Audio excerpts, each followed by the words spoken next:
क्या दुनिया पर एक और महामारी का खतरा मंडरा रहा है? अप्रैल 2026 में अर्जेंटीना से रवाना हुए डच क्रूज शिप एमवी हॉन्डियन से शुरू हुई एक रहस्यमय बीमारी ने आज पूरी दुनिया के स्वास्थ्य विशेषज्ञों की नींद उड़ा दी है। सारे हेल्थ सेंटर्स पे अब सिर्फ इसकी चर्चा है कि आखिरकार ये वायरस है क्या। जिसे शुरुआत में मामूली सर्दी खांसी समझा गया था, वो दरअसल हंता वायरस का सबसे खतरनाक एंडी स्ट्रेन निकला। और ये कोई सामान्य नहीं है, ये कुछ अलग है और इसी की वजह से अब पूरे देश में वर्ल्ड हेल्थ ऑर्गेनाइजेशन से भी यहाँ तक की चेतावनी जारी कर दी गई है। और आज के सेहतनामा के एपिसोड में हम इसी वायरस के बारे में जानेंगे कि आखिरकार ये वायरस है क्या, ये कितना खतरनाक है और इसका संक्रमण किस तरीके से फैलता है। दरअसल ये संक्रमण सामान्य हंता वायरस से अलग है। एंडी स्ट्रेन इसका नाम है, जो इंसान से इंसान में फैल सकता है और अब तक 3 लोगों की इसकी वजह से मौत भी हो चुकी है। कई देशों में यात्री और उनके संपर्क में आए लोग संक्रमित पाए गए, जिसकी वजह से हेल्थ एजेंसियां अब चिंता में आ गई हैं। उनको सोचने पे मजबूर कर दिया है इस वायरस ने कि आखिरकार ये ऐसा कैसा वायरस है जिसे समझना इतना मुश्किल हो रहा है। कि आखिरकार ये वायरस सिर्फ लंबे और करीबी संपर्क के अलावा अन्य तरीकों से भी फैल सकता है या नहीं। क्योंकि क्रूज शिप की यात्रा अप्रैल 2026 में अर्जेंटीना के उशुआइया से शुरू हुई थी। और शुरुआत में सिम्टम्स को एकदम सामान्य, एकदम नॉर्मल माना गया, जैसे कि मान लीजिए कोई सर्दी खांसी। लेकिन बाद में जांच में एंडी स्ट्रेन की पुष्टि की गई, जो बिल्कुल भी सामान्य नहीं था और इससे बिल्कुल परे था। अब जहाज पर सवार यात्री अलग अलग देशों के थे, ये भी नहीं था कि वो एक देश के हैं कि इसको आसानी से पकड़ा जा सके। और जब संक्रमण की खबर फैली तो कैनरी आइलैंड एंड ग्रुप के टेनेरिफ में सभी यात्रियों को सख्त सुरक्षा के साथ उतार दिया गया।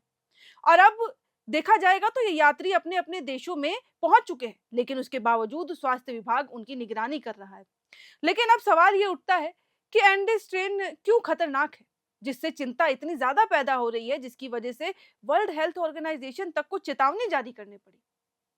अब इसको अगर हम समझें तो साफ देखा जाए तो ज्यादातर हंता वायरस चूहों से इंसानों में फैलते हैं।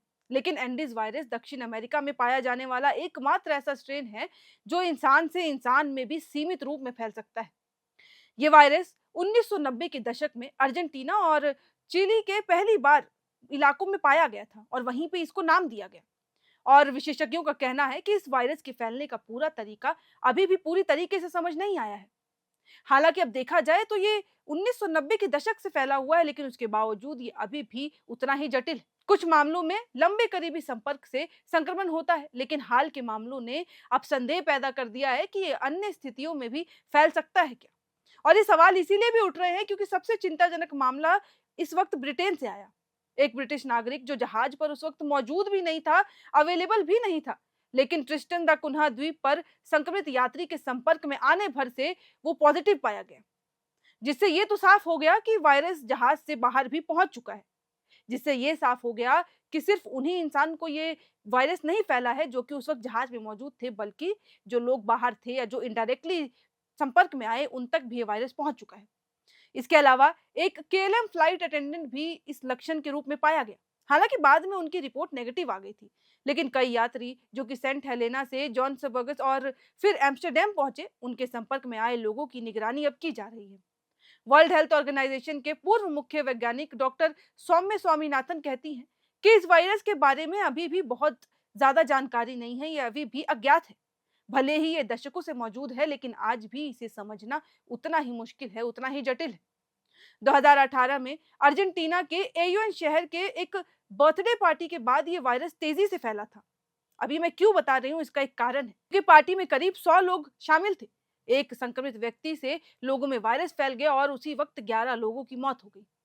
ये घटना दिखाती है कि एंडीस्ट्रेन सामूहिक संपर्क में कितनी तेजी से फैल सकता है। इंडिविजुअल टू इंडिविजुअल तो बात अलग है, लेकिन एक इंडिविजुअल से पूरे ग्रुप तक भी फैल सकता है।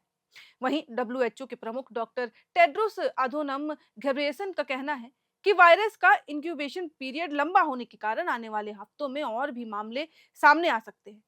फ्रांस में एक यात्री अभी भी इसकी वजह से आईसीयू में है। अमेरिका, ब्रिटेन, फ्रांस और कई अन्य देशों में बड़े पैमाने पर संपर्क ट्रेसिंग चल रही है, ताकि इस बीमारी का, इस वायरस का पता लगाया जा सके। अमेरिका में तो यात्रियों को नेब्रास्का के विशेष बायो कंटेनमेंट सेंटर में रखा गया है। विशेषज्ञों का कहना है कि अभी वायरस में कोई बड़ा म्यूटेशन नहीं देखा गया, लेकिन सामुदायिक स्तर पर निरंतर प्रसार भी नहीं हुआ है इस बात का कि आखिरकार ये क्या है, क्योंकि इसकी वजह से पैनिक क्रिएट हो सकता है। फिर भी अंतर्राष्ट्रीय यात्रा के कारण जोखिम बढ़ गया है, जिसकी वजह से ये चेतावनी दी गई है कि लोग जो भी उस यात्रा में मौजूद थे, वो ज़्यादा सफ़र ना करें। स्वास्थ्य अधिकारी लगातार आश्वासन दे रहे हैं कि आम जनता के लिए खतरा अभी कम नहीं हुआ है। ये वायरस कोविड-19 की तरह आसानी से हवा में नहीं फैलता, लेकिन क्रूज शिप और फ्लाइट जैसी बंद जगहों पर करीबी संपर्क में खतरा को और ज़्यादा बढ़ा देता है। डॉक्टर शाहिद जमील जैसे वायरोलॉजिस्ट ये कहते हैं, उनका ये मानना है कि क्रूज शिप एक बंद सिस्टम की तरह है, जहां वायरस तेजी से फैल सकता है। इसीलिए इसमें हमें काफी ज्यादा ध्यान देने की जरूरत है, अलर्ट रहने की जरूरत है। एमवी हॉर्डियंस का हेंटा वायरस संक्रमण एंडी स्ट्रेन की अनदेखी क्षमताओं को उजागर कर रहा है। जो यात्रा अप्रैल में शुरू हुई थी और खत्म हो चुकी है, लोग अपने देश भी पहुंच चुके हैं, उसके बावजूद ये वायरस फैल चुका है। हालांकि ये अभी बड़े पैमाने पर नहीं फैला है, लेकिन अंतर्राष्ट्रीय यात्रा और लंबे इंक्यूबेशन पीरियड ने चिंता बढ़ा दी है। वर्ल्ड हेल्थ ऑर्गेनाइजेशन और अलग देशों की एजेंसियां अब सतर्क हैं। उन सब ने अपने अपने देशों में इसको लेकर अलर्ट जारी कर दिया है। लेकिन भारत में क्या स्थिति है, अभी तक ऐसी कोई जानकारी नहीं आई है। लेकिन आज के सेहतनामा के इस एपिसोड में ये जानना बेहद जरूरी था कि आखिर ये वायरस क्या है, जिसकी वजह से पूरे देश में केओस क्रिएट हो चुका है। क्योंकि अगर ये भारत में पहुंचता है तो इससे क्या दिक्कतें होंगी, वो जानने में आसानी होगी। आशा करती हूँ आपको आज का ये सेहतनामा का एपिसोड अच्छा लगा होगा। अब इसमें कोई और जानकारी आती है या फिर कोई नई बीमारी होती है या कुछ भी ऐसा खबर होगा, टॉपिक होगा, तो आप तक साझा करने की ज़रूर कोशिश करेंगे। बाकी ऐसी ही और सेहत से जुड़ी खबरों के लिए बने रहें एयरनाउ के साथ।